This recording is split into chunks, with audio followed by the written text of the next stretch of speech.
Hello fighters and welcome back to the channel.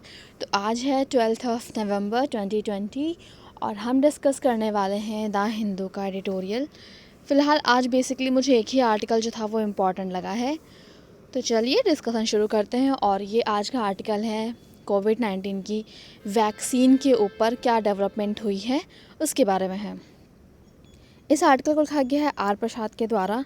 ठीक है जी, चलिए पहली लाइन को छोड़ते हुए, जो कि पहली लाइन तो कॉपी पेस्ट होती है। ठीक है जी, आगे बढ़ते हैं। अब अभी क्या हो रखा है, जो कोविड-19 के लिए वैक्सीनेशन का जो प्रोसेस चल रहा है, आई मीन वैक्सीन बनाने का जो प्रोसेस चल रहा है, उसमें क्या हुआ, अभी फ़ेज़ 1 जो है वो हो चुका है। तो जो रिज़ल्ट आए हैं फ़ेज़ 1 के, उनकी बात कर लेते हैं। जो फ़ेज़ 1 के रिज़ल्ट हैं वैक्सीन की कोविड-19 वाली, वो शो ये करते हैं कि जो वैक्सीन है वो जो एंटीबॉडीज़ हैं उनको न्यूट्रलाइज़ करने में तो हेल्प करती है, और स्पेसिफ़िक करती है। स्पेसिफ़िक जो भी टी सेल्स हैं हमारे, जो कि रिस्पॉन्स करते हैं यंग और ओल्डर अडल्ट्स में, उनके लिए भी काफ़ी ज़्यादा इंड्यूस्ड है। मतलब कि ये सब चीज़ें बताई गई हैं कि कैसे एंटीबॉडीज़ और जो स्पेसिफ़िक टी सेल्स हैं वो कैसे रिस्पॉन्स करते हैं हमारे यंगर और ओल्डर अडल्ट्स में ड्यू टू दिस वैक्सीन। अब जो न्यूट्रलाइजिंग एंटीबॉडीज़ हमारे यंगर अडल्ट्स में, जिनकी एज 18 से लेकर 55 ईयर्स तक होती है, वो लगभग 3.8 टाइम्स ज़्यादा रही है उनके मुकाबले, या फिर उन कैंडिडेट्स के मुकाबले, उन प्लाज्मा के मुकाबले, या और 1.6 टाइम्स ज़्यादा रही है ओल्डर अडल्ट्स जो कि फ़ेज़ 1 ट्रायल में थे। अभी फ़ेज़ 3 का ट्रायल चल रहा है। आई एम रियली सॉरी, मैंने पहले फ़ेज़ 1 बोल दिया। जो फ़ेज़ 3 चल रहा है, अभी फ़ेज़ 3 चल रहा है, फ़ेज़ 1 की बात ये हो रही है। ठीक है जी, अभी आगे देखते हैं। सेफ सोफ़ा फ़ेज़ 1 का जो ट्रायल है वो किसी भी तरह की एक डिटेल प्रोवाइड नहीं करता है। हालांकि जो मोर देन 90% इफ़ेक्टिवली है वो डिज़ीज़ को प्रिवेंट तो करती है, बट ये नहीं बताती कि अगर कोई ऑलरेडी इन्फेक्टेड है तो उसके लिए ये बेटर है या नहीं है।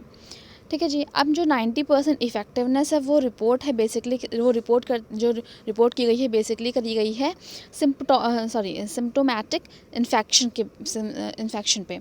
लेकिन जो भी नेचर ऑफ इन्फेक्शन है, या तो वो माइल्ड है या फिर मॉडरेट टू सीवियर है, इसके पे वैक्सीन जो प्रोटेक्ट कर पाएगी या नहीं कर पाएगी, ये जो है अभी क्लियर नहीं है।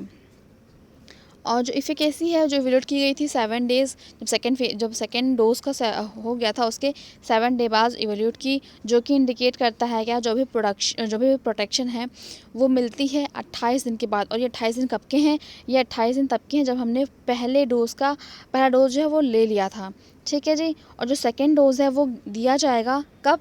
जब पहला डोज के, और जो फर्स्ट डोज है उसके 21 दिन बाद, 21 दिन बाद जो है, 21 दिन हो जाएंगे उसके, फिर से 28 दिन बाद सेकेंड डोज जो है वो दिया जाएगा।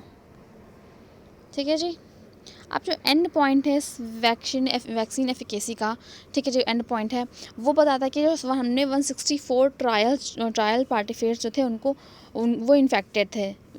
इससे फ़र्क नहीं पड़ता कि उन्होंने वैक्सीन ली है या नहीं ली है, उन पे किया गया था। ऐसा माना जा रहा है कि इस मंथ के एंड तक जो भी हमारे ट्रायल पार्टिसिपेंट हैं उन पे एक फॉलोअप किया जाएगा, जो कि एवरेज होगा 2 मंथ्स के लिए, जो कि food and drug administrative safety requirement होगी फॉर कोविड-19 वैक्सीन अप्रूवल के लिए।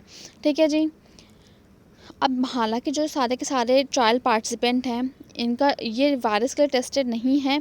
ठीक है, इसलिए ये अनक्लियर हो रहा है, मतलब ये क्लियर नहीं हो पा रहा है कि जो भी हमारे वैक्सीनेटेड पार्टिसिपेंट हैं वो असिम्टोमेटिक इन्फेक्टेड हैं।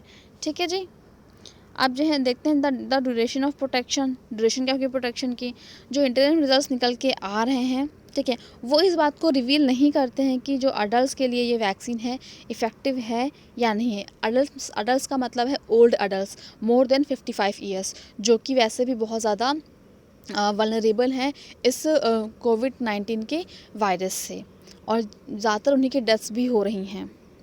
अब देखिए, हमें ये चीज़ पता करने के लिए हमें तो पता है ही नहीं कि जो ये वैक्सीन हम यूज़ करेंगे ये कब तक के लिए चलेगी, कब इसका जो आप कह सकते हो इसका इफ़ेक्ट कब तक रहेगा बॉडी में, कब तक प्रोटेक्ट कर पाएगी, इसके बारे में भी हमें कुछ पता नहीं है अभी। हमें कुछ कंट्रीज़ जो हैं इन्होंने क्या किया है, जिन्होंने ट्रायल निकाल लिया है या फिर जिन्होंने वैक्सीन बनाई है, उनको भी थोड़ा टाइम और लेना चाहिए चीज़ों को जानने समझने के लिए। कुछ और ट्रायल्स करने चाहिए, और उसके बाद उनमें जो भी रिक्वायर्ड चेंजेस हैं उन चेंजेस को भी करना चाहिए। अब हमें अगर ये पता करना है कि जो भी इस वैक्सीन के द्वारा प्रोटेक्शन दी जाएगी उसका ड्यूरेशन क्या होगा, तो इसको हम बेसिकली इस तरह से कर सकते हैं। जो हमने फ़ेज़ 1 ट्रायल में जिन लोगों को लिया था, जिन जिन पार्टिसिपेंट को लिया था, हम उनका क्या करें, इम्यून रिस्पॉन्स चेक कर लें हर एक इंडिविजुअल का। तो हमें इससे क्या पता चल जाएगा, हमें इससे प्रोटेक्शन का ड्यूरेशन जो है वो पता चल जाएगा।